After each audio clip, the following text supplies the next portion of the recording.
Lesson 125. Fifth Commandment of the Church. What is meant by the commandment to contribute to the support of the Church? By the commandment to contribute to the support of the Church is meant that each of us is obliged to bear his fair share of the financial burden of the Holy See, of the diocese, and of the parish. As St. Paul says, "What soldier ever serves at his own expense? Who plants a vineyard and does not eat of its fruit? Who feeds the flock and does not eat of the milk of a flock?" We are bound to support our parishes and those in charge of them, because justice commands it and God ordained it. Our pastors are those priests in whose districts or parishes we live. Pastors and curates are appointed by the bishop and charged to give the necessary religious instruction, administer the sacraments, watch over the spiritual welfare of the faithful, etc. The Lord directed that those who preach the gospel should have their living from the gospel. Good citizens never think of grumbling about the taxes they pay the government. They have as great, if not greater, obligation to help support the Church.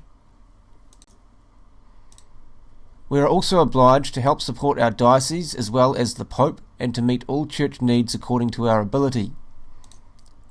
If we do not support the Church, we are unfaithful to Christ's command that it go and make disciples of all nations. To teach, the Church has need of funds. Our spiritual superiors need material support as much as we do, if not much more on account of their duties. The labourer is worthy of his wages. Mass stipends are given not in payment for the spiritual benefits, but as a means of support for the one who says the Mass. One cannot buy a Mass.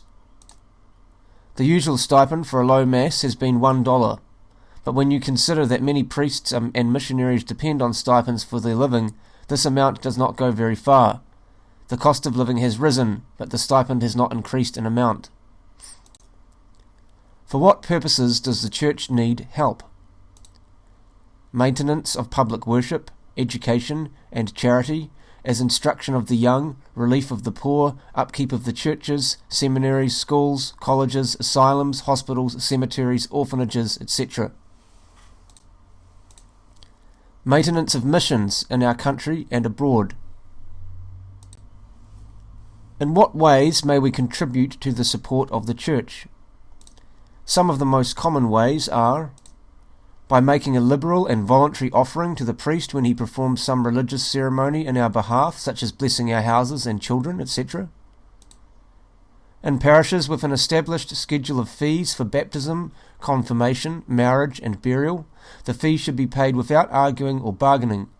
More than the scheduled fee should be given by persons of means, as the schedule is for those of ordinary financial ability. The very poor are not expected to give anything.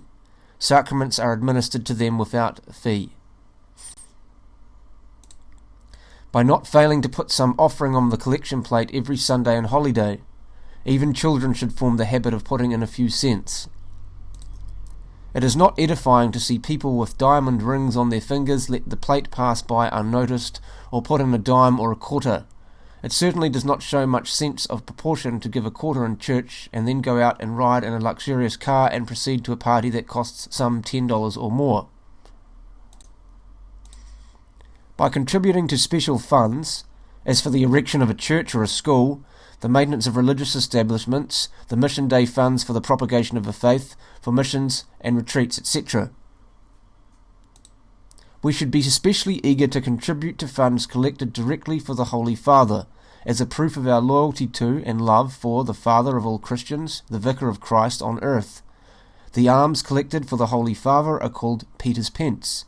Funds collected on Mission Day are sent to Rome, too, for the propagation of the faith, the spread of the faith in mission lands. By supporting a student in the seminary, some orphans in Catholic schools, catechists and priests, and the missions, etc. What merit before God it must be to support a student for the priesthood or a priest in the missions. If we cannot ourselves go to serve him there, we, as it were, offer him a representative.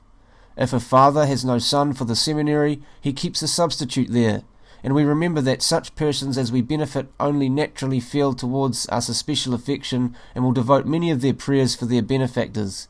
What blessings may we not expect from the masses and prayers of one whom we have helped on the way to the priesthood?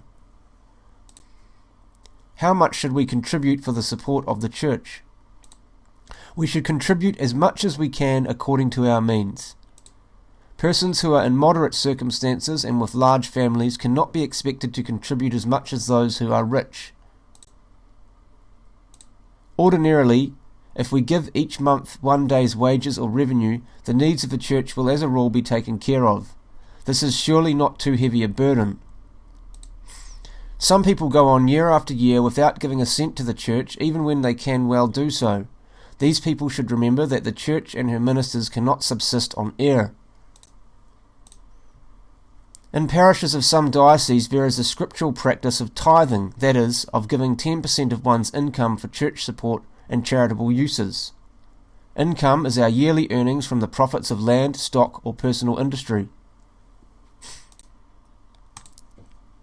Persons who are rich should remember that God gave them their wealth. They should return some of it to Him in thanksgiving for His generosity, remembering that He gives wealth only as a trust. Wealthy Catholics should remember the Church in their wills. Many of these Catholics leave funds to some lay institution or other for the erection of this or that building and completely forget to leave anything to their mother church.